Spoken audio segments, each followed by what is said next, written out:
Views from the friend zone. I'm trying to reach the end zone. You think I'm kinda sweet and you wanna be friends though? It's cool though. Just don't try to play me for no fool, yo. Views from the friend zone. I'm trying to reach the end zone. You think I'm kinda sweet and you wanna be friends though? It's cool though. Just don't try to play me for no fool, yo. Yeah. Welcome to another edition of the Views from the Friend Zone podcast. It's your boy Real Talk Marv, who I got in the building with me. It's your boy Cliff Brockman. Yeah. Happy Sunday, y'all. You know what I'm saying? Before we start the show, we got to talk about these crazy playoffs.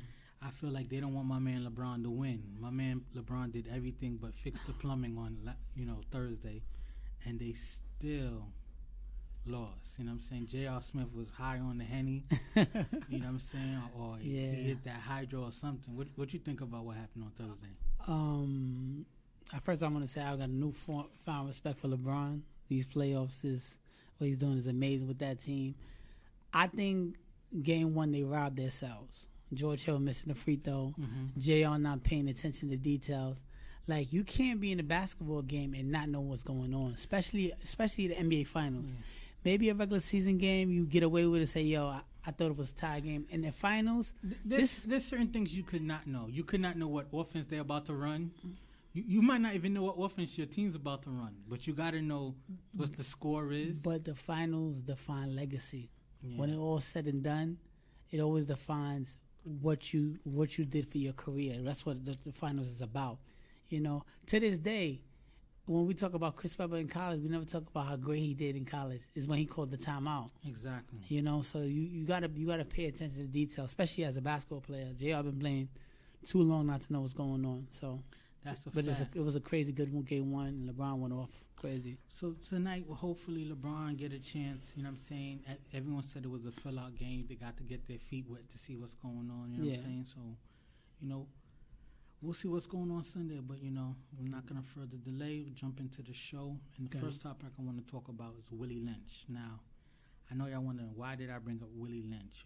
Anyone historic, Willie Lynch was someone who wrote a piece back in slavery time saying how if you affect the slave's mind, you could keep them enslaved forever. You got to do certain things to play with their mindset, play with their ideology, their psychology. And that's how you keep someone enslaved. Like, you could do things to make them be scared or feared. Yeah. But it's more like embedding fear in the person's brain through psychological things. And as deep as that is, I want to bring up something that's not that deep, but it's the Drake versus Pusha T kind of thing. And the reason why I compared that, what I'm saying, is because, it's a lot of slavery implications when we talk about how us as black people tear each other down, like, to win. You know what I'm saying? Like, I feel like a lot of times these rappers battle sometimes, it's over foolishness and stuff like that. But I feel like in order to advance ourselves, we always feel like I don't shine just because of my skills alone. I always got to bring somebody down. And, because Drake is on top, people always throw little shots at Drake hoping that they can get that smoke from him. You know what I'm saying? Yeah. So, Cliff is going to go get our guest, so I'm going to talk a little bit. And I think, it's an issue that we have as a society where we try to prove our worth by tearing the next person down. And people always say, well, that's the nature, the sport of hip-hop. That's how hip-hop is. Hip-hop started, hip-hop advanced its culture through battles and being able to snap and on the corners, and I get that. But I just feel like, our mentality is like we get more excitement to see each other go at each other than just to see people shine itself. And there's always a comparison. We always have to compare. We don't let two people have their own greatness. We always feel like, if someone gets shine, like if someone gives LeBron props, then Jordan fans get in their feelings, you know what I'm saying, and say like, oh, well, he's not as good as Jordan. He didn't do this, do that. And I just feel like I've never heard someone, in other cultures be like, Tom Brady's great, but he's not, I can't call him the greatest because of Joe Montana, and people fight over it. People allow a little more wiggle room for opinions, but I don't feel like we allow ourselves that same kind of wiggle room in our culture. And I just wanted to know, like, you know, why do we still have that Willie Lynch embedded in us? You know what I'm saying? Where we just continue to just tear each other down. And the Drake thing, the Drake and Pusha T thing is just hip hop. You know, I thought Drake kept it on a level that was, you know, respectable. Should he have mentioned Pusha T's fiance? No. But people say, oh, once he mentioned the fiance, everything was fair game. But all he did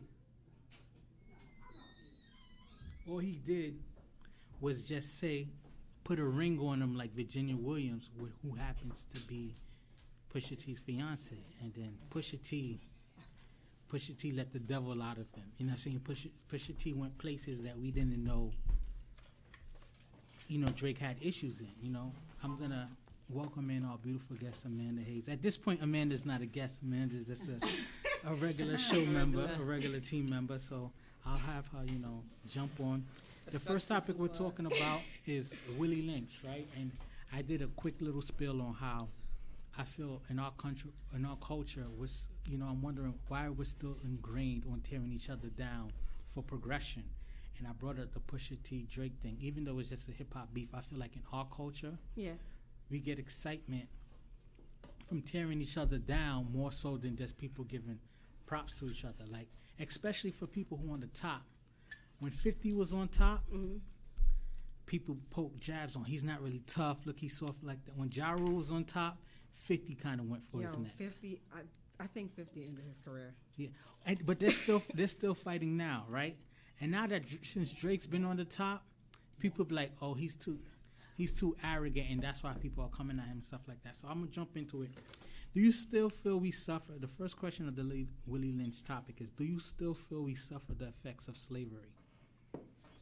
And I know hip hop, battling hip hop is just one particular aspect, but if you look at it in anything that we excel at, as soon as we come to the top, I feel like sometimes it's our own people who are the quickest to try to bring us down or celebrate us downfall, whether it be what Cosby's going through, whether it be what other people and stuff like that. And I know we talk about that sometimes, but do you think we still suffer the effects of slavery?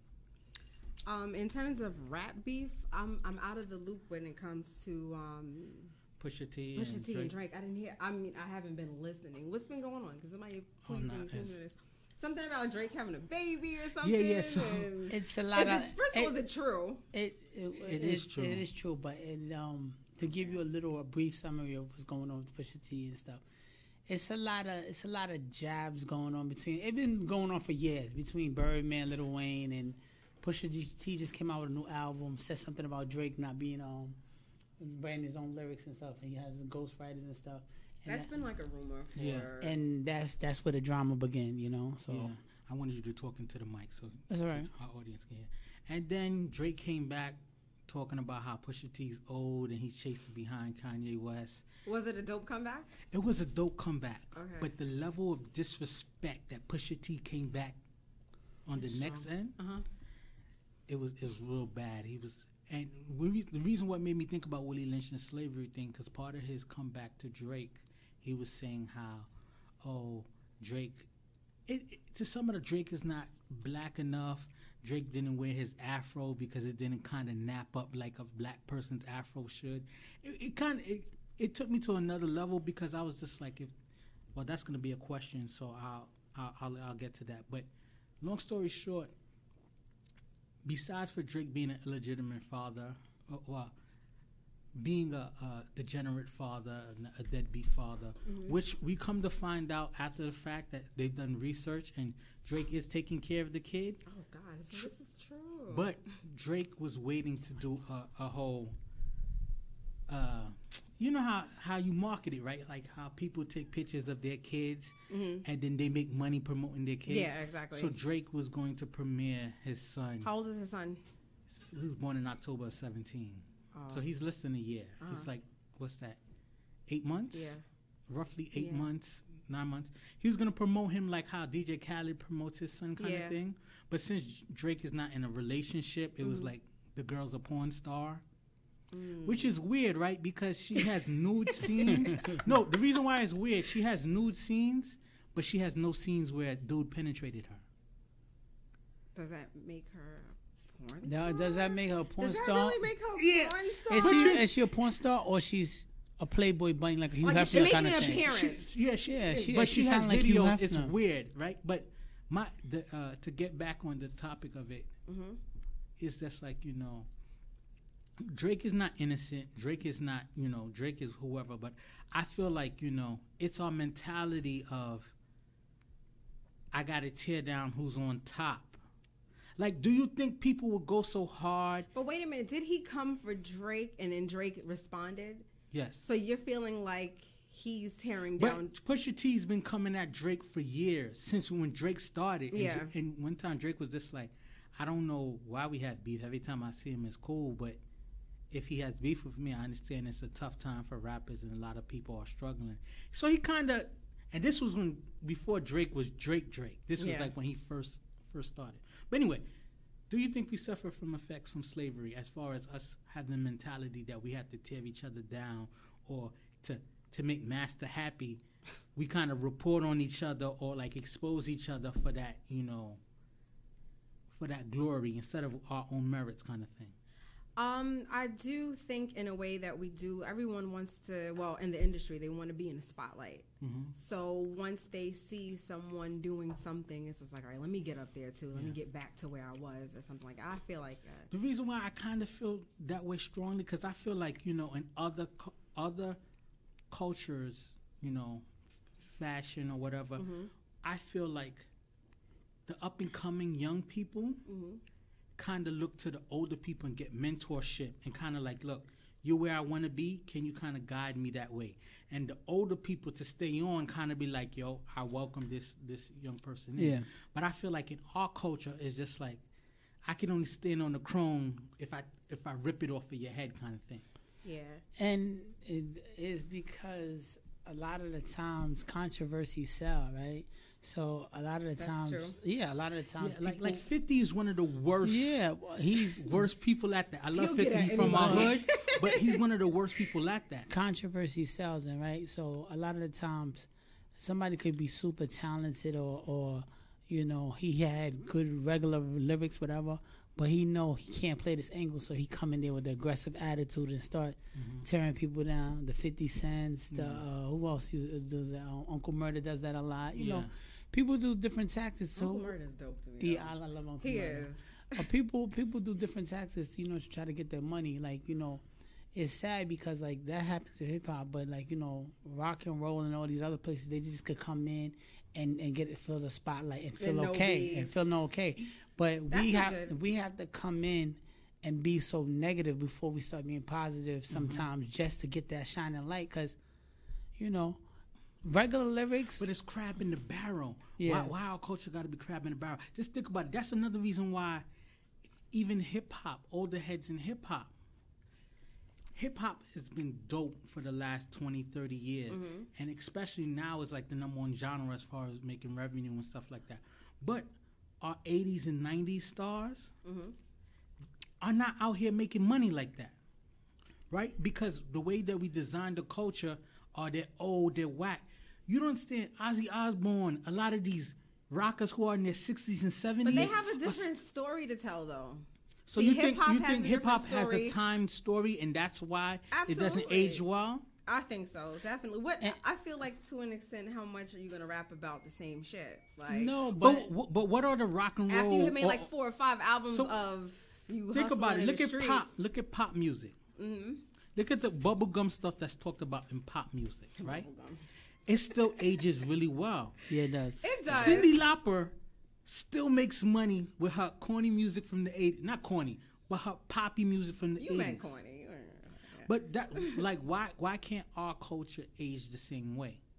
I think it's our mentality of tearing down our stars. Just think about it. You would think that Jay-Z musically would be so respected But it seemed like every star who came after Jay-Z generation, the Dipset era and stuff like that, all take shots. Oh, you old, you old, you old. But nobody complains about that age in other genres. You know what it is. Look at Madonna. Madonna carries herself like she's still 20-something, and Madonna's almost 60. But you know what it is. And everyone still gives her love. Hip-hop is like that, and what you call it, hip-hop, when it comes to that, has like a negative connotation or all that, because sometimes the older generation, they don't accept the new generation, though. They don't open arms. I agree with that. They automatically... I think it's like that because... Let me explain. Yeah. The older generation don't accept the newer generation with open arms like that. Instead of talking to them, letting them know how they could progress, they automatically attack them because they get... because they're getting money so fast. There's guys that never made millions of dollars, and they was rapping for 30, 40 years. It was good 1,000 years for a long time. They were rapping for 20-something years, and then you got this one kid, Lil Yachty, make 2-3 songs, and he become a millionaire overnight. So the older generation is like, yo, if they feel like it's unfair, instead of saying, you know what, let me just guide him to certain things that he can do. But I do respect that. You know, this is a young man. He found this avenue. The older generations don't be showing love like that. So you gotta, if you show the younger generations, you know, I understand you got this platform, you're doing good, but incorporate this too, so everybody could, you know, like your music.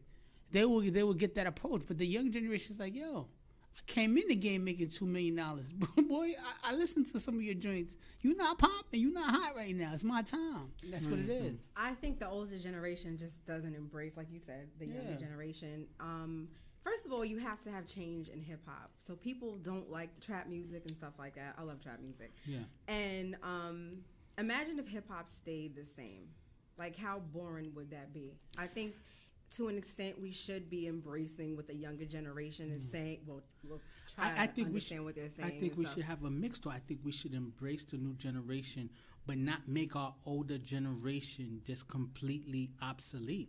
Like these 80s and 90s stars. There's Wu-Tang. But then the kids don't want to hear what we used to listen to. There's Nas, there's Jay-Z. There's a few 90s staples who are still making money out there. Still relevant, but the large majority of them have been straight up not respected, and people are like, oh, because the music's outdated and stuff like that. Like, but I feel like there's not a respect amongst the culture to bridge the gap. But the thing about rap and the thing about it that's good is the older generation needs to collab with each other now and say, listen, this is how we gonna make money. But who's gonna want to listen to it though? Besides somebody like us, like the older generation, the younger generation. You do a tour, you do a nice little old school tour, and then you start bringing. Like that. Some people do like that, but it's not embraced on the high level. No, but you do an old school tour, and then what happens is, through the tour, you bring some of the new generation on the tour, you know, to do a couple songs here and there, just to bring the young generation to know what's going on.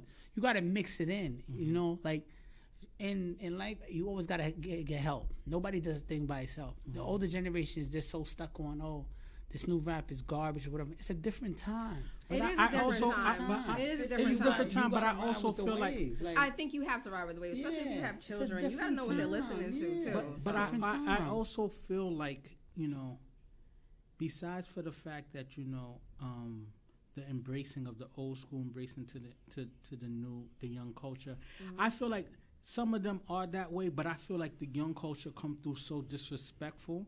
They don't even when 50 came in, as rude as 50 was to his contemporaries, to the older people, he showed respect. But 50 was a mixture of the two, right? Because 50 didn't come in.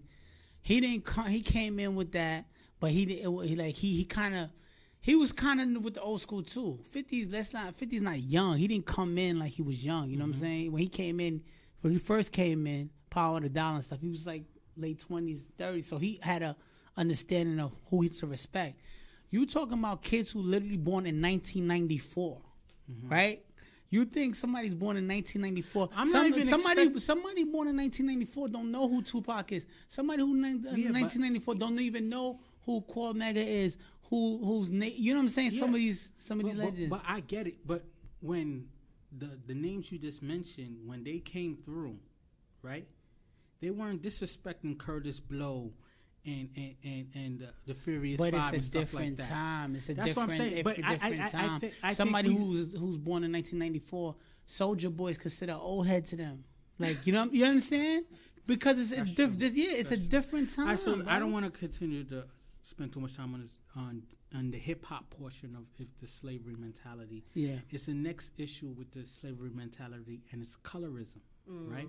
We suffered that strongly amongst ourselves. Like, the crazy thing about it is we're so, like, I was on Instagram and someone sent me a video, and it was like a black comedian who dressed in whiteface, and he went to his name. It's like, listen, you Negroes keep throwing cigarillos and backwards in my yard, and I'm not here for it. And it was supposed to be funny, but I was just like, yo, fine.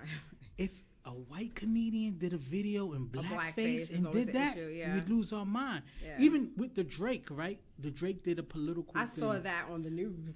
with the color face, and he said the meaning for it. And some people's just like, the reason why I don't think he's black. Yeah. So him and being blackface, it bothers people because he's biracial, but you can't really get too upset, right?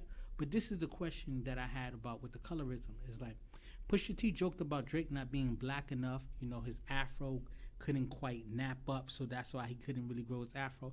It's, you know, when you battle and you nitpick at stuff, I get it. Different shots. Yeah. What if Drake would have said, yo, Pusha T, you black tar baby, this, that, and the other? The world would have went nuts. Something about tar baby, it's still right? funny. No, but you know me, I've been dark-skinned all my life, so I heard it all, right? But it's just like, you know, even amongst us, if a light-skinned person, when a light-skinned girl says, oh, I'm so pretty because I'm light-skinned, we lose our goddamn mind. But if a dark-skinned girl talks about how beautiful she is because she's dark-skinned, we like, get it. And I totally get that, but it's just like, why do we use colorism amongst ourselves? Like you said, there's no way Drake could diss Pusha T for being dark-skinned, because no one's going to be here for that. Right. Even though Pusha T's poking fun at him for, like, you know, not being black enough to have a thick afro, or really being able to accept himself amongst culture. So why do we suffer from colorism? You could go first.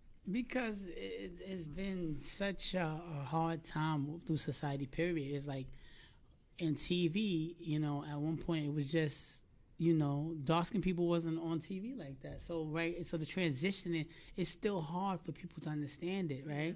So if Drake start talking about Pusha T, oh, you black and this, whatever, boom, they're gonna be like, you know, how dare you do this? You know, it would be an outrage, whatever. But, you know, it all just social media, TV, everything they market, the way they market stuff back in the days is different now, right?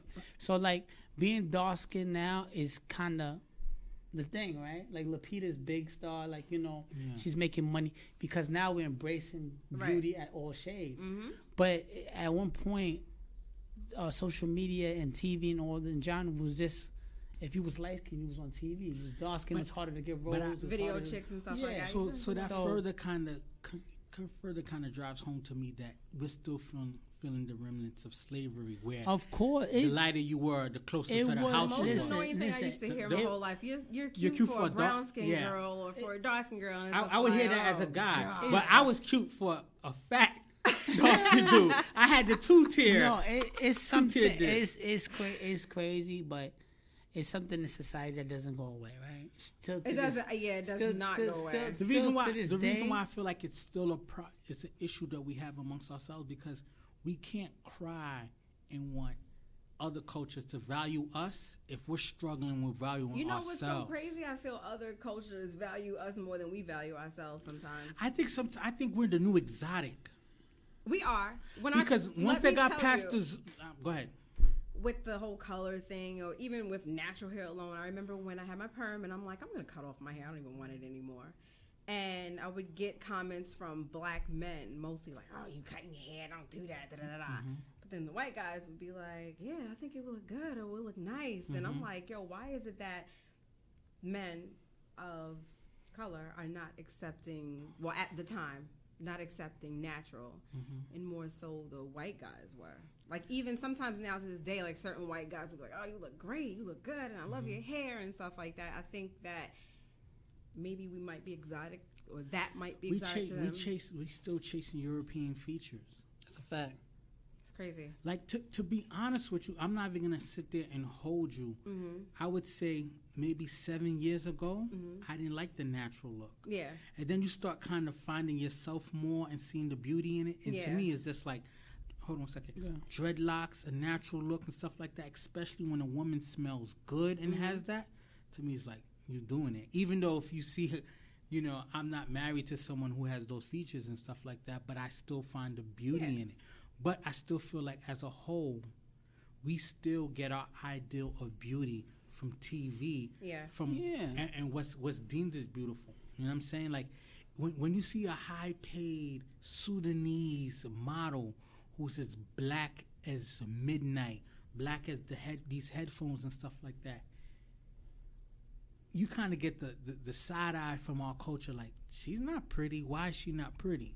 Because we're still programmed for pretty to be a certain kind of way. Society set us a certain standards, right? As you was younger, you was usually seeing that the lighter you are, the better you were, and on TV, on certain commercials or certain this. So even when you get older and you understand it now, it's still programming your head to be like, some people didn't make the transition yet. Mm-hmm. Like even with the natural hair thing, like we were saying, some guys don't understand it. You understand? They don't do their research to understand. Okay, they don't want to perm my hair because I don't want to lose all my hair in the long run. Perm my hair could lead to certain. You know, we don't understand it. We so programmed.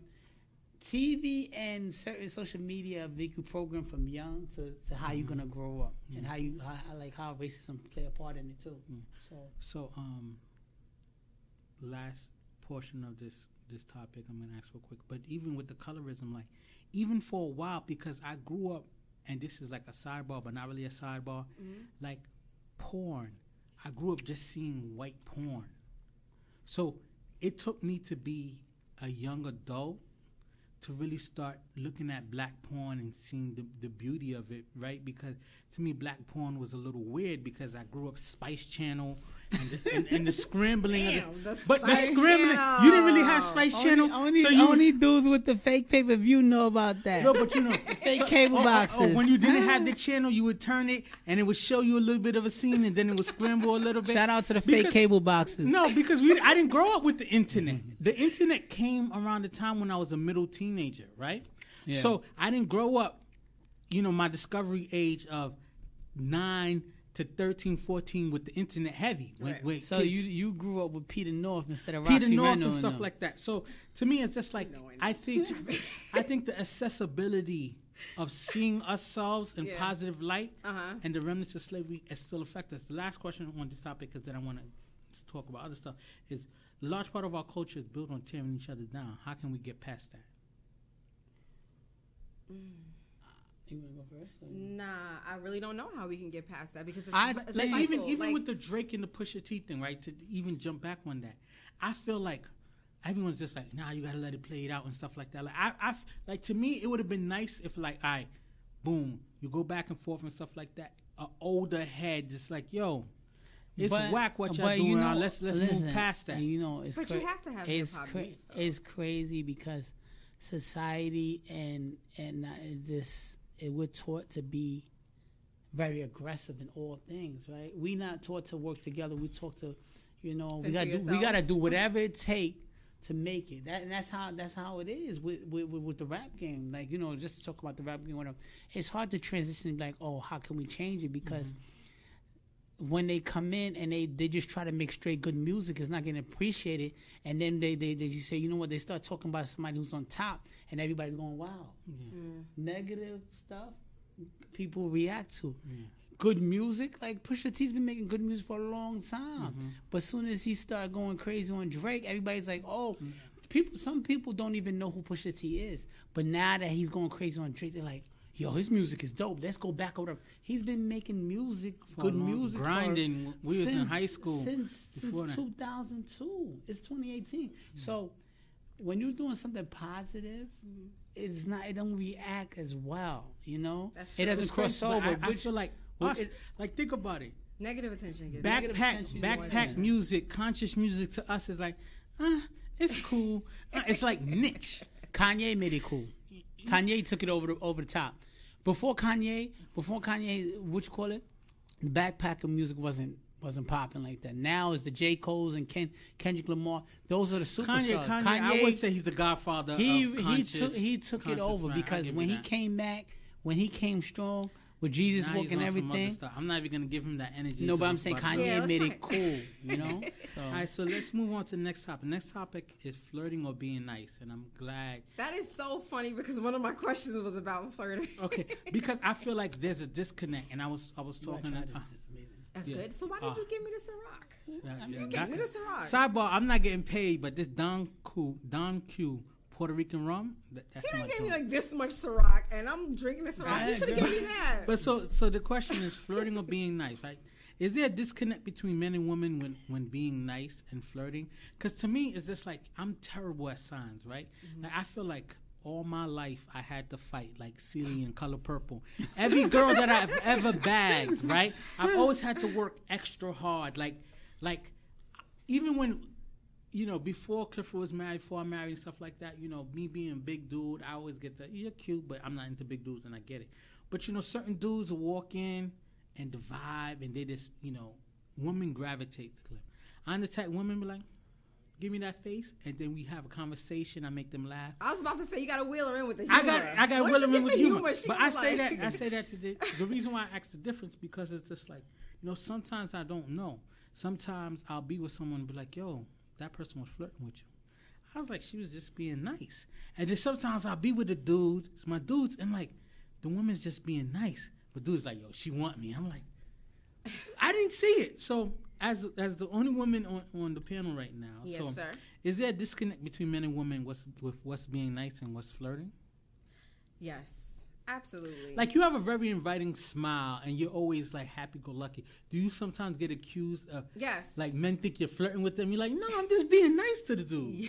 yes, all the time. I- I'm like you can tell when I'm flirtatious if I start saying little punchlines and stuff. But if I'm just saying thank you and smiling, Even though that's a then I'm later just question, like, even though that's a later question, Uh-huh. I'll speed it up and say, okay, you know, so for you, for instance, what would be you smiling versus what would you, not smiling, what would you be flirting versus you just being nice?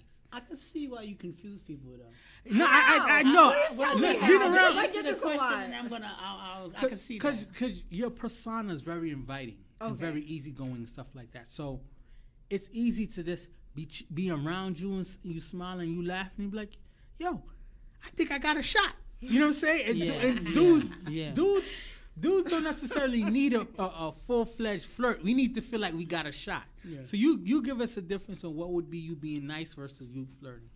Well, all right. So me being nice, if I get a compliment, thank you with a smile. Mhm. That's me being nice. But maybe a guy might take that as me flirting. But I'm just saying thank you. Mhm. If I'm flirting back with you, like I'm asking you questions and stuff, I'm smiling even harder, and I'm into you. Then See, you that's said the smiling flirt. harder. To me, it's just like, how do All I right. get So that look, level? boom. If I go, thank you.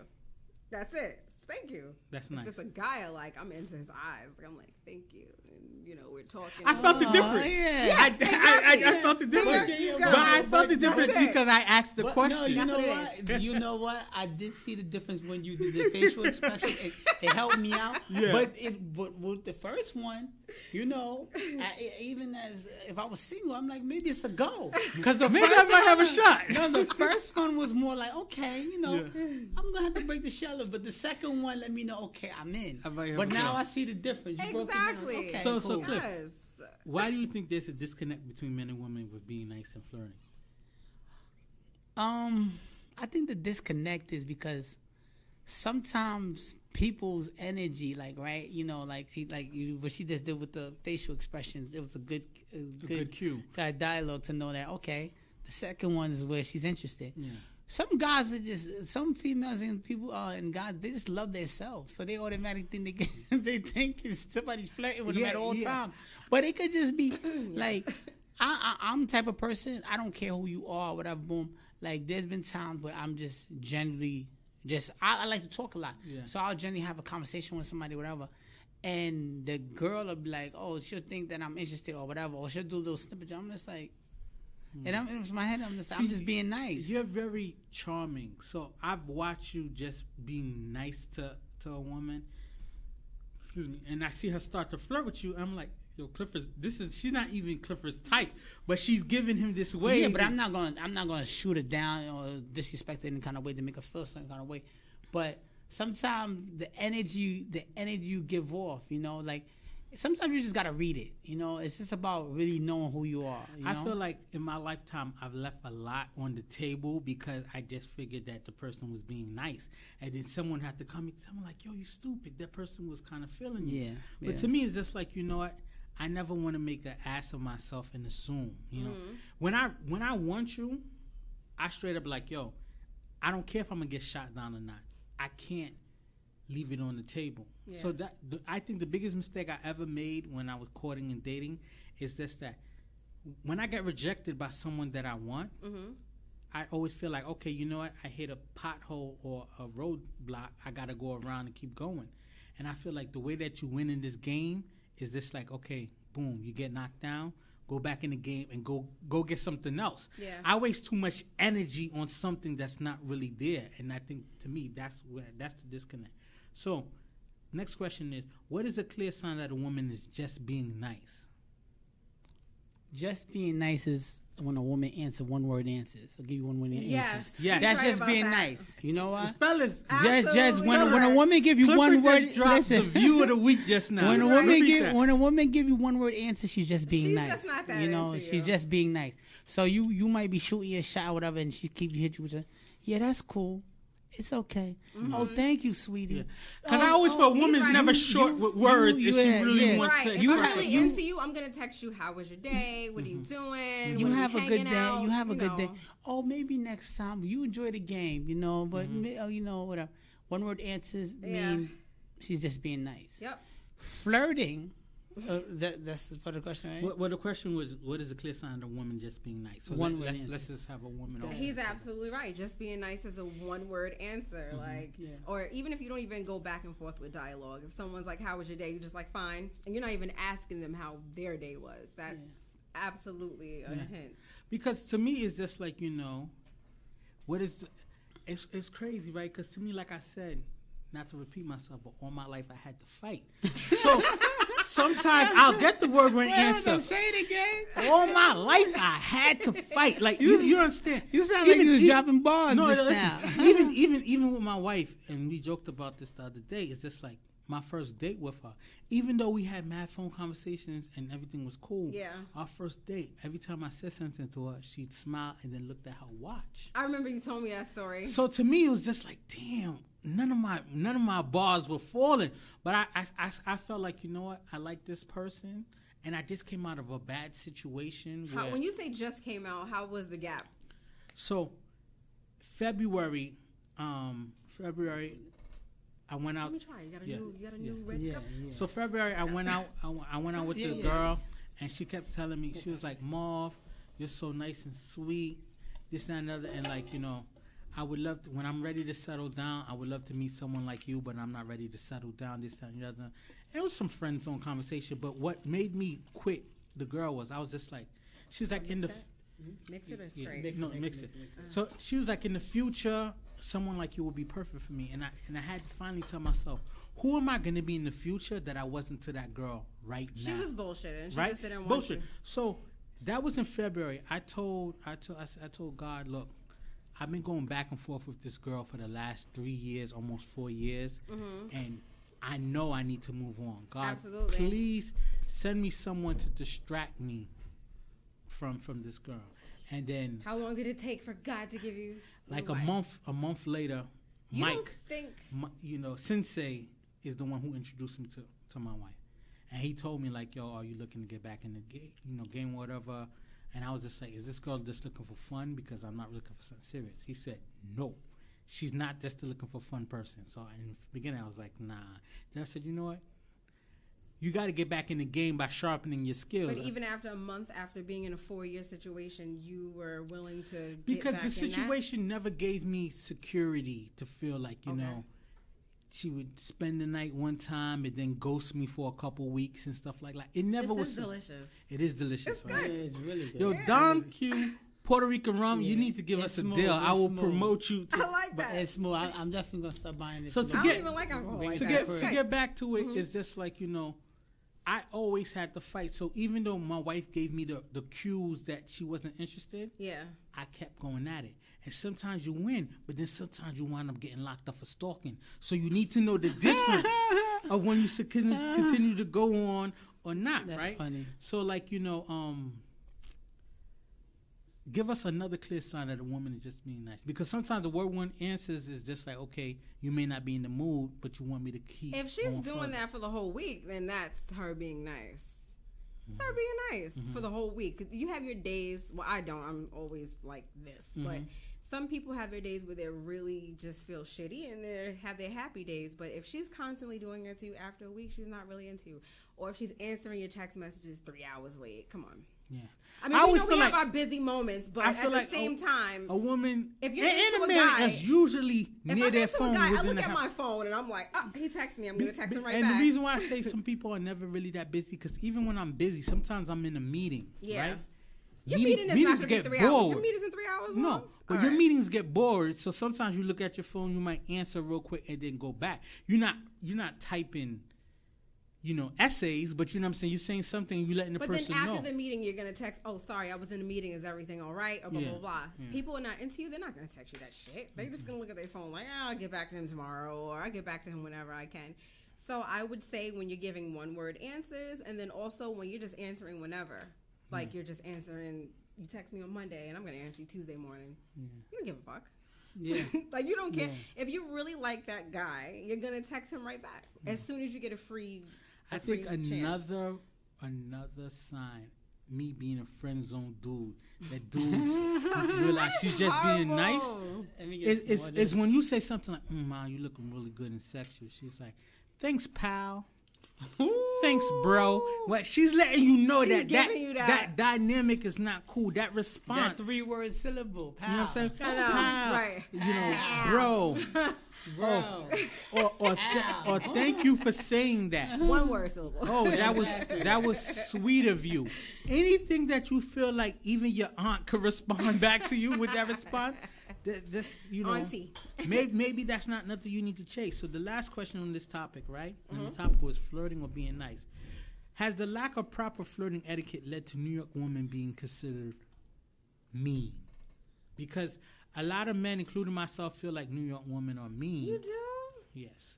But I also feel like, New York women get exposed to a lot of BS. Especially just how the attitude of New York men is, especially how the city is. I think it's a New York thing in general. We are always on the go. Like, even me, when I leave my house, let's just say if I'm just going to the store. I'm rushing to the store for no reason. And I'm like, why am I being so aggressive? We're just aggressive New Yorkers. And so do you think it's a lack of proper flirting etiquette, not necessarily just on the woman, just on both parties in New York? Like, people don't know what's, the true signs of flirting or being nice. So then we always just be like, because it go to 0 to 100 real quick sometimes in New York, where it's just like, hey, Ma, you look beautiful. She's like, okay, thank you, and keep walking. But F you then, B. You know what I'm saying? You know what it is, right? Wait, I have a quick question. I got broed before. Does that mean that person didn't like me? Give us context. What do you mean you got broed? He was like, listen, bro. And then he just went on with the subject. Yeah. He doesn't like me? Nah, because guys take time when guys take time not to alienate women. Because even when guys aren't really feeling a woman, guys leave bad Wednesdays on the shelf, right? Yeah. Guys never burn all their bridges with a woman that they feel potentially might even be good just for head. Right? Because there's a statue of relationship, sex, and head. If you've seen what a guy considered the standards of just for head, it's some monsters out there who are good. No.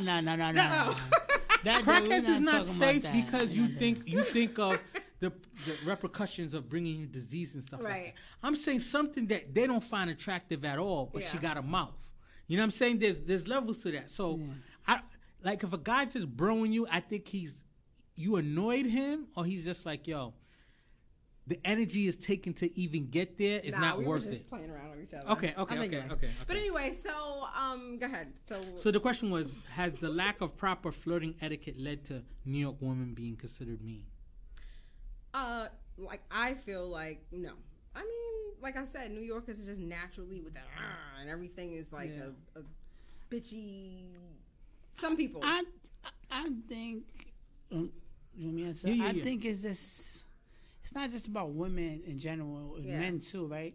In New York, it's just an aggressive feel. Mm-hmm. Like me and you both went to SUNY schools for college, right? I went to Binghamton, you went to Buffalo, right? Mm-hmm. And you could go to the supermarket and everybody's so pleasant and nice, and you outside of New York City, and you like, exactly. What's going? Like you like, dog, why you so happy? I'm not with that. Like you feel like it's weird.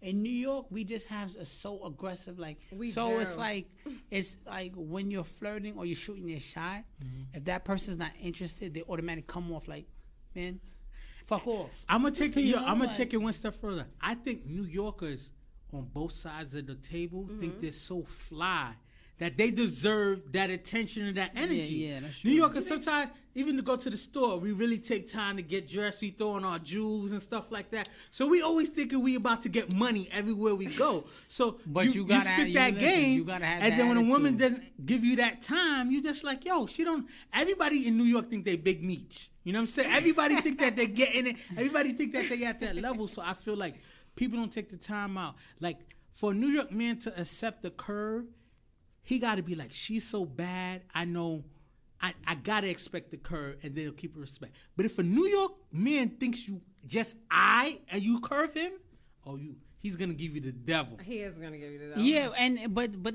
that's super corny. That's not a... But that's how New Yorkers are. That's New Yorkers, that is, before. But it's just like, you as a grown man, what you call it, like that's corny to me. Like, you know, if you get curved, and she just, you know, she did it respectfully, whatever, just leave her alone. I agree with that. You going on, cursing all that. You not only you look like a fool because you were just trying to talk to her.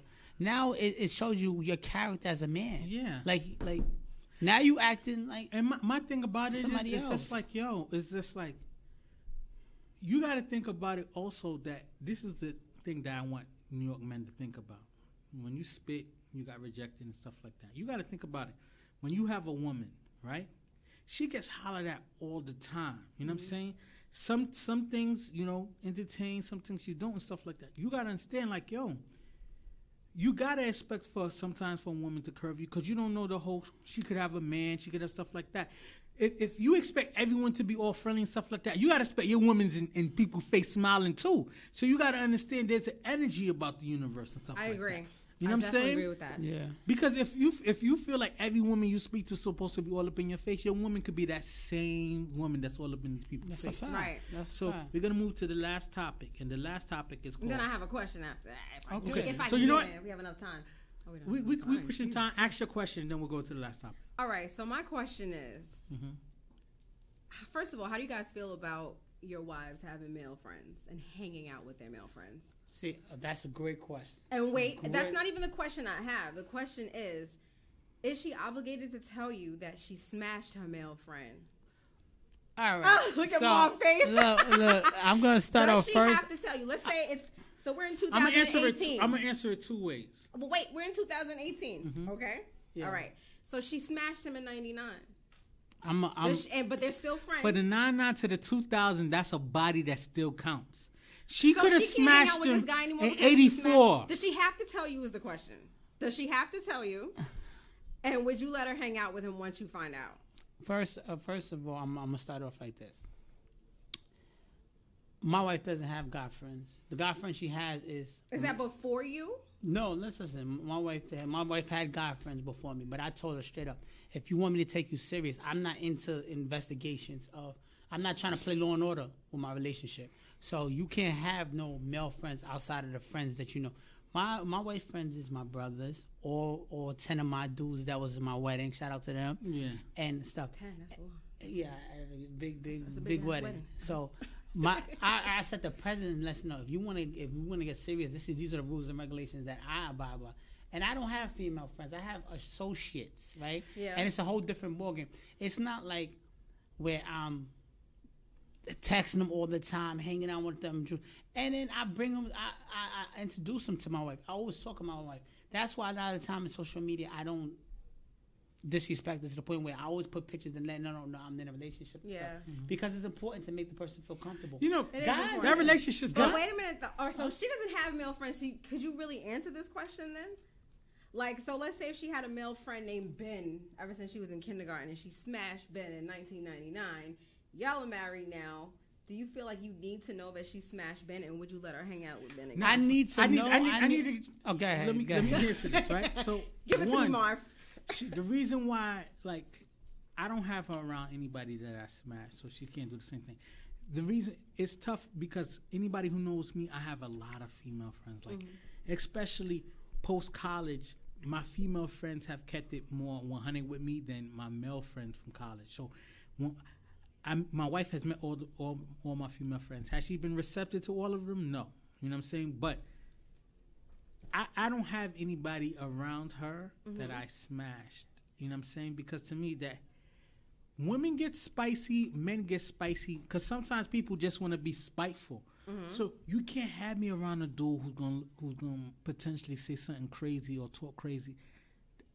What if they were best friends and they smashed a couple of times and they realized that it wasn't meant to be and they were hanging out? That's something. Listen, that's something. Keep it 100. She needs to keep that to herself because if I find out, it's a wrap. All right, so she shouldn't know that she smashed. That you shouldn't know that she smashed Ben.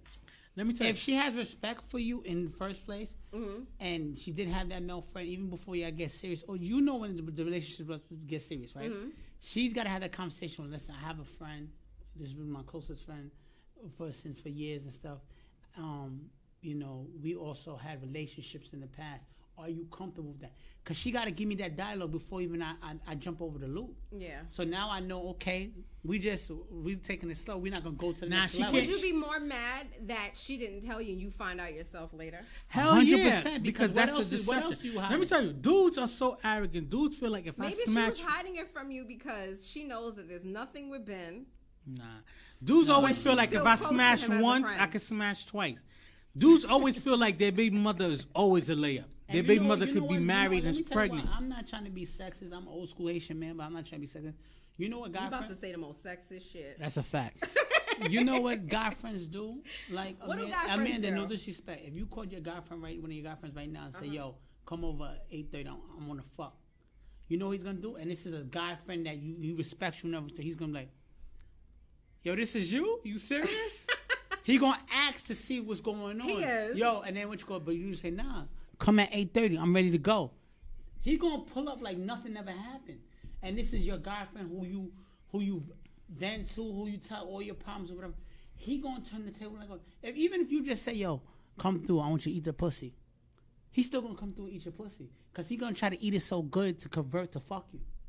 And that's why the reason why I don't play the dialogue with the guy friends. I had a female friend. But then if you trust the person that you with. I had a female friend in college, what you call it. My wife knew who she is and stuff, what you call it. She came on to me one time, and what you call it, I shut it down because I know once we got it in, it would never be the same. Yeah. It would never be the same. The conversations is different. It's not going to be the same. You understand? Once you cross paths like that, it ain't going to be the same. Because now you can't vent to this person because him or vice versa, both parties, it might be so good, like now you really like this person because he has all the chemistry you had. So that's why it's better when you're in a relationship to keep. I gotta answer honestly as well because I still have female friends and I want the liberty to be able to hang out with my female friends. I know there's limits to it as far as me being at their crib, me being one-on-one with them. I want to say I'm open-minded to give my wife that same kind of courtesy and stuff like that. I think, honestly, there could be some male friends I would let my wife hang out with and stuff, you know. Matter of fact, there was an old co-worker who was a male friend that my wife said, could she go to lunch with him? And I said, sure. That's so nice that she asked. Yeah, and I said, sure. It was an old co-worker of hers and her sisters from back in the day. And I said, that's sure. That's different. I'm not power tripping off that. Because everybody go to lunch. Let me finish, bro. But that someone that you used to smash... That energy is just a different energy, especially with dudes. Dudes always feel like if I smash once and it wasn't a F performance, I could smash again. And women like to keep their body counts limited. So sometimes women recycle dudes who they're not really feeling, but just to get their nut off and not have another notch on their belt. Guys don't care. Guys don't care about the numbers. Yeah, guys don't care about the miles on the odometer. You know what I'm saying? Yeah. Guys will push a 200,000 mile car. women want to keep their mileage a certain kind of mileage, so Right. it's tough. You had another question? You didn't answer the question. What about you? What do you feel about that? Oh no, I think it's disrespectful. Like if I have I'm one of those when I'm into my guy, I'm really into him. I wouldn't hang out with a bunch of male friends and stuff like that. Yeah, nah, it's not happening. I would more than likely just be with my guy. Yeah. So the topic when it's time to let go, we're gonna carry that over for another show because we're not gonna get a full chance to go through it. We only have like 5 minutes left, so we're gonna let you ask another question. This is a sexual question. Okay. No What is bad pussy? When a guy is like, when he's hitting, I had this question. I had this question earlier where someone was saying like, I can answer the question. if let me just say this: if you could build a perfect woman, like is good pussy like a prerequisite? I just feel like is there such a thing as bad pussy? Yes, 100%. But is it wide open pussy? No. I just or feel is like it like dry that pussy? pussy's What is not it? getting wet for you. I feel like a woman's pussy could be dry as Sahara for you and get me so horny for the next dude. So sometimes that's part of the equation. But go ahead, you answer that. So question. wait, The are reason- you telling me that dry pussy is wrong? It's not good pussy. But what if it was open wide, like The reason, listen. You can still a stretched hole? I didn't enjoy some loose wet joint. You know what I'm saying? I didn't. You don't feel like you killing it, but you still enjoy it. But go ahead, you answer. So what makes pussy whack when a girl sits still? Nah, What? it's not even. Listen, the reason what make pussy bad, like when my man called me, Cliff, I can't believe this shit. That pussy was garbage, my nigga. I invested a lot of time. I said, I told you. You know what I mean? She bad, but she might not be able to fuck like that. The problem is, what makes bad pussy is the communication factor of it, right? Sex is about getting better, right? Mm-hmm. So if that person ain't willing to, like, the first time you fuck somebody, you don't know them. Okay. You so both. Yo, sometimes that first time could be horrible, and then you gotta learn each other's body. That's what I'm saying. Right. Sometimes the connection is not there yet because y'all, that's what sometimes can make bad pussy. Bad pussy should be judged on 3 times of fucking somebody. Because the first time you meet them, you're just trying to fill them out, right? And then you, as a man, you could be so excited, you nut in 2.2 seconds because you was waiting for this so long. You took it 50 dates, and then you finally got it, or vice versa, whatever. So by the 3rd time, y'all should have that conversation to see who's gonna improve. Because bad pussy is somebody who's just laying down. I think every guy has different definitions. So my quick summary definition of bad pussy is unenthusiastic, dry as hell.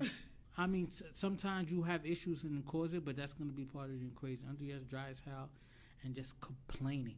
A lot of it is mental as well, because I think if a woman is into it, it's hard for the pussy to be whack. Yeah.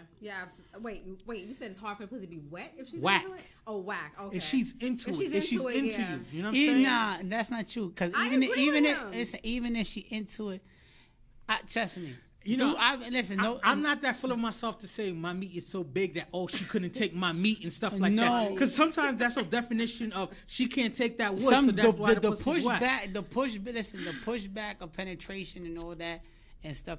That could be a sign of damn. I thought Shorty was gonna give it. She was gonna give it all, and she kept pushing back on her. That's a sign of bad pussy for a guy. But to me, that's part of the unenthusiastic. That's what I'm saying is, it's all about communication, right? Because you could have bad dick because a dude could be 15 inches and not know what the fuck he doing with it. Correct. So it's all about hurting you and not taking into consideration of what's going on. First of all, it's not really such thing as bad pussy or bad dick because it's about learning. It's about bad. There's bad pussy and bad dick out there. Because we gotta end soon.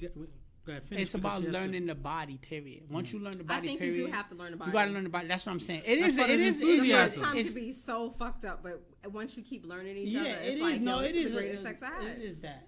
So it's about learning the body. Before we close out, give us your definition of what's bad dick, and then we're gonna. If he doesn't know how to use it, like they say, the motion in the ocean, you can have a big ass dick and you don't know how to work it, and the girl is just sitting there like, is this shit gonna be over? Because I'm ready to go.